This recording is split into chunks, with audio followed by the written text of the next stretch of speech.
అందరికీ నమస్కారం. నేను మీ గోపాల్ అయ్యంగార్. శ్రీమతే రామానుజాయ నమః. మనం 23వ తారీఖు మార్చి నెల 2025 నుంచి 29వ తారీఖు మార్చి నెల 2025 వరకు మేషరాశి నుంచి మీనరాశి వరకు వారఫలం ఎలా ఉందో తెలుసుకుందాం.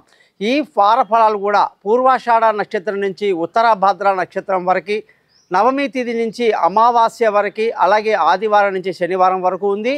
ఇందులో ముఖ్యంగా మనమందరం గమనించాల్సింది అమావాస్య రోజు తర్పణం వదలడం అనేది ఖచ్చితంగా గుర్తుపెట్టుకోవాలని చెప్తున్నా. అది మీకు మీ కుటుంబానికి మంచిది. అసలు సిసలైనటువంటి విశేషం ఏమిటి అంటే, ఒకేసారి 6 గ్రహాలు మీనరాశిలో చేరుతున్నాయి. ఈ మీనరాశిలో ఇన్ని గ్రహాలు ఏదో పెళ్ళికి వచ్చిన బంధువుల్లాగా ఒక కుటుంబంలో చేరినట్టుగా, అందులో బుధుడు, సూర్యుడు, రాహు, అలాగే శుక్రుడు, శని, చంద్రుడు కూడా ఉత్తరాభాద్ర నక్షత్రం ఆఖరి రోజు శనివారం నాడు శని కూడా అందులో చేరిపోతున్నాడు మీనరాశిలో. ఒకేసారి ఇన్ని గ్రహాలు ఉండడం అనేది కూడా ఒక గొప్ప విశేషం. ఎప్పుడో కానీ విచిత్రాలు జరగదని గుర్తుపెట్టుకోవాలి. అలాగే కుజుడు మీనరాశిలో, కేతు కన్యారాశిలో సంచరిస్తున్నాడు. ఈ విధమైనటువంటి గ్రహ పరిస్థితిలో మనం ఈ యొక్క నవగ్రహ ఈ యొక్క 12 రాశులకు ఎలా ఉందో తెలుసుకునే ముందు శని గురించి ఒక ముఖ్యం తెలుసుకోవాలి. మనం అన్ని గ్రహాలు కూడా ఒక రాశిలో నెల మహా అయితే చంద్రుడు 2.5 రోజులే ఒక రాశిలో ఉంటాడు. అలాగే సూర్యుడు, బుధుడు, శుక్రుడు వీళ్ళందరూ నెల రోజుల కంటే ఎక్కువగా ఉండరు. నెల రోజులైతే వాళ్ళు మారిపోతుంటారు. కుజుడు ఇప్పుడు స్తంభించాడు కానీ జనరల్గా 45 రోజులు అలా మారిపోతూ ఉంటారు. అటువంటి పరిస్థితిలో గురువు 1 సంవత్సరం ఒక రాశికి పడితే శని 2.5 సంవత్సరాలకు కానీ ఒక రాశి మారాడు. అంటే 30 నెలలు అన్నమాట.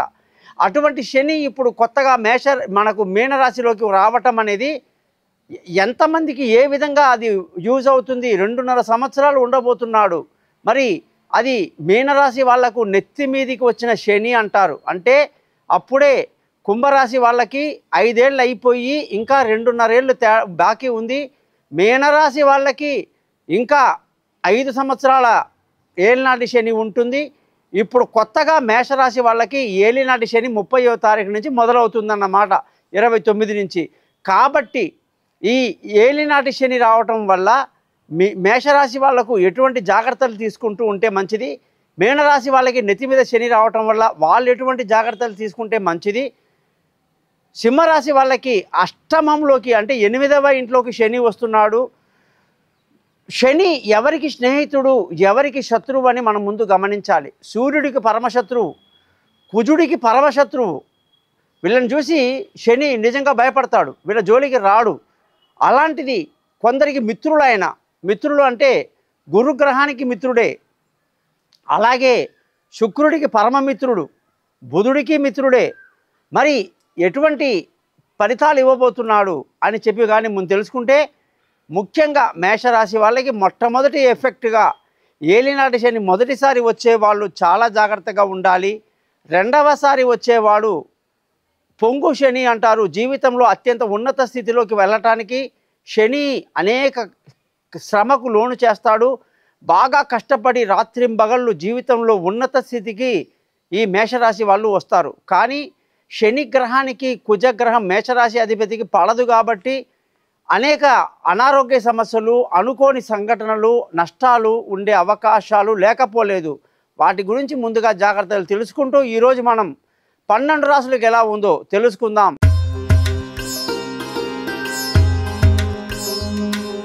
మేషరాశి వాళ్ళందరికీ 23వ తారీఖు మార్చి నెల 2025 నుంచి 29వ తారీఖు మార్చి నెల 2025 వరకు ఎలా ఉందో తెలుసుకుందాం. మనం మే మంత్లోకి వస్తున్నామంటే, ఏప్రిల్ 14వ తారీఖు వచ్చినామంటే ఖచ్చితంగా వేడి అనేది ఎట్లా మొదలవుతుందో ఒక వారం ముందే, అలాగే శనిగ్రహం యొక్క స్థితి మేషరాశి వాళ్ళకి ఏలినాటి శనికి మొదలవుతున్నాడు కాబట్టి దాని ప్రభావం మనకి ముందే తెలిసిపోతూ ఉంటుందన్నమాట. మేషరాశి వాళ్ళందరికీ శని యొక్క ఏలినాటి శని ప్రభావం చాలా తీవ్రంగా ఉండబోతుంది.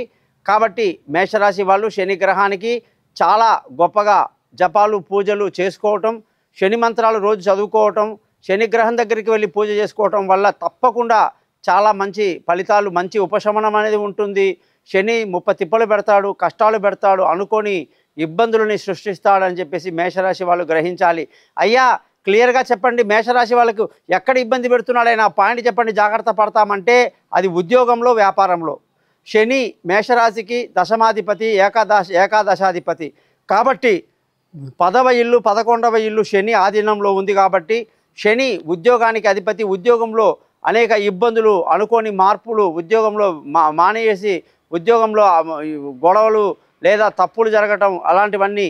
తర్వాత వ్యాపారంలో నష్టాలు, అనుకోని దెబ్బలు, కొత్త కొత్త ప్రయత్నాలు చేసేటప్పుడు కూడా మేషరాశి వాళ్ళు ఉద్యోగంలో మారేటప్పుడు కూడా మేషరాశులు ఖచ్చితంగా జాతకాలు తెలుసుకొని గ్రహాలు ఎలా ఉన్నాయి, దశలు ఎలా ఉన్నాయి, అంతర్దశలు ఎలా ఉన్నాయి అదన్నీ తెలుసుకుని ముందుకెళ్తే చాలా మంచిది. ఈ వారం మొత్తం కూడా మేషరాశి వాళ్ళు అనేక విధాలుగా నెగిటివ్ థాట్స్ నుంచి పాజిటివ్ థాట్స్ వైపు వెళ్ళాలి. అలాగే ఏదైనా సరే జీవితంలో ఎక్స్పెక్ట్ చేయకుండా అన్నిటినీ యాక్సెప్ట్ చేస్తూ ముందుకు వెళ్ళేటువంటి ఆలోచన చేస్తే మంచిది. ధనం సమయంలో రాకపోవటం వల్ల ధన వ్యయం అధికంగా ఉండడం, కుటుంబంలో కాస్త ఇబ్బందులు కలిగే అవకాశాలు లేకపోలేదు, మానసిక ఆందోళన లేకపోలేదు.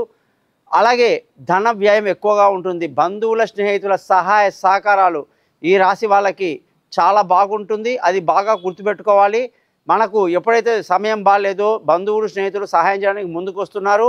మానసిక ధైర్యం చాలా బాగుంటుంది. మామూలుగానే కుజుడు అంటేనే మొండివాడు, మేషరాశి వాళ్ళంటే మహా మొండివాళ్ళు. అలాంటిది ఎటువంటి కష్టమైనా సరే ఇంకా మొండిగా ప్రయత్నం చేసి సక్సెస్ కోసం ప్రయత్నిస్తారు. కాబట్టి ఖచ్చితంగా బంధువుల, స్నేహితుల సహాయ సహకారాలు బాగుంటాయి. మానసిక ధైర్యం బాగుంటుంది.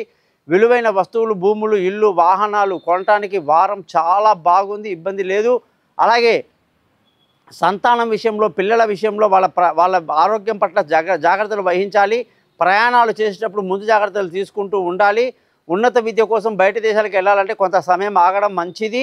అలాగే మేషరాశి వాళ్ళకి ఆరోగ్యం బ్రహ్మాండంగా ఉంటుంది. శత్రువులు మిత్రులు అవుతారు. అప్పుల బాధలు చాలా వరకు తగ్గే అవకాశాలు ఉంటాయి. కాబట్టి వీళ్ళకి ఈ విధంగా పోరాటం చేయటం అనేది సక్సెస్కి దారితీస్తుంది.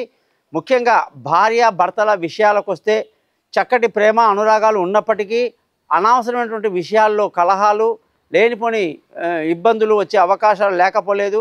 ప్రేమికులకు అంత అనుకూలంగా ఈ వారం కనిపించటం లేదు.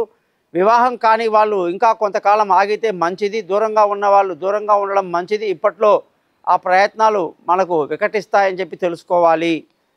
మేషరాశి వాళ్ళందరికీ ఈ వారంలో అదృష్టం చాలా బాగుంది. తండ్రి పెద్దల యొక్క ఆశీస్సులు, అండదండలు బాగున్నాయి.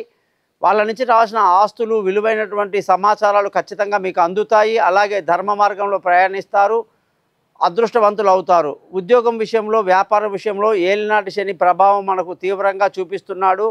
దశమాధిపతి, ఏకాదశాధిపతి అంటే 11వ ఇల్లు, 10వ ఇల్లు, ఉద్యోగం, వ్యాపారానికి 12వ ఇంట్లో శని రావటం అనేది మంచిది కాదు. కాబట్టి మనమందరం కూడా ఖచ్చితంగా శని గ్రహానికి పరిహారాలు చేయండి.